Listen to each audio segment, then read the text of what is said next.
Hey guys, Matt here. This is my review of Cocaine Bear. This movie is directed by Elizabeth Banks, who previously directed Pitch Perfect 2. This movie stars Kerry Russell, O'Shea Jackson Jr., Margot Martindale, and Ray Liotta.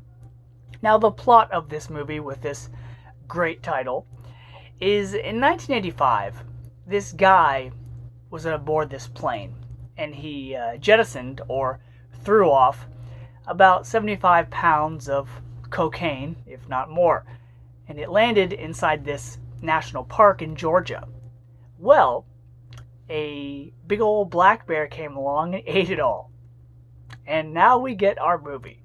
So, if you can just imagine for a second how crazy, absurd, silly, bonkers that story is. Throw in some kids, a mother, some park rangers, some criminals, a detective, some hikers, and some henchmen, and you get the movie that is Cocaine Bear. Now, when I first saw the trailer to this movie, my first thought immediately was Operation Dumbo Drop. Because it had Ray Liotta, it involved a large animal, and these people trying to either get to the animal or escape from it. And I had no idea how silly and crazy this movie was going to be. So having seen the movie, I can honestly say this movie was wild. And considering the cast that's in this movie, and the fact that they were trying to tell this real-life story, but in such a semi-serious and semi-comedic, but also horrific way, it was a great combination. And this movie is definitely memorable. It's like a horror comedy in the same vein as Hatchet, where, you're following the story. There are characters you root for or you want to see survive. There's characters you want to see not survive. And you're just having a good time. It's not too serious. It's not too comedic, but it's somewhere in between.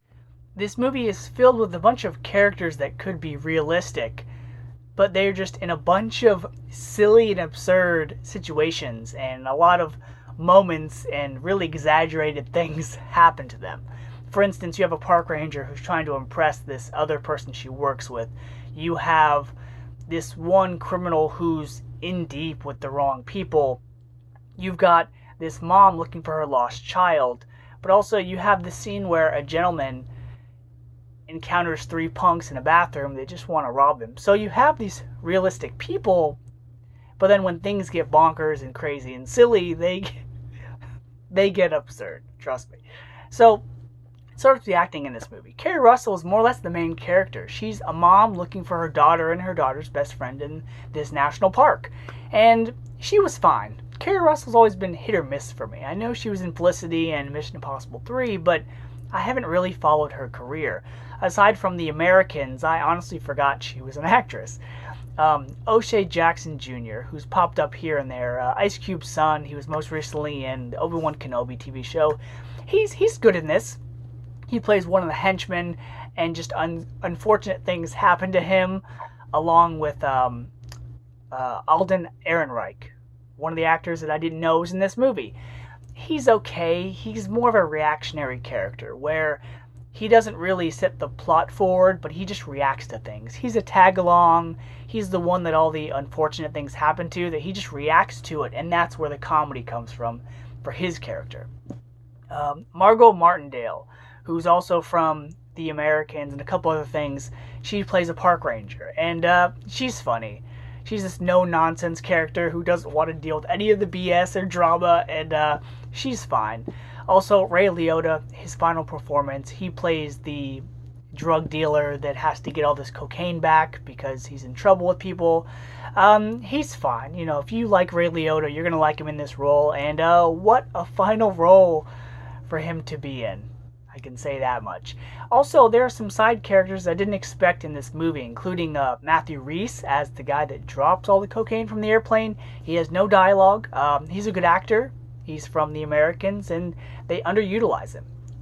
Also, Christopher Hivju from Game of Thrones. He played Tormund Giantsbane. He plays one of the hikers. Also, he's in this, so he must have owed Elizabeth Banks a favor because he's also underutilized. Isaiah Whitlock Jr., he plays the Black Detective. He's from The Wire.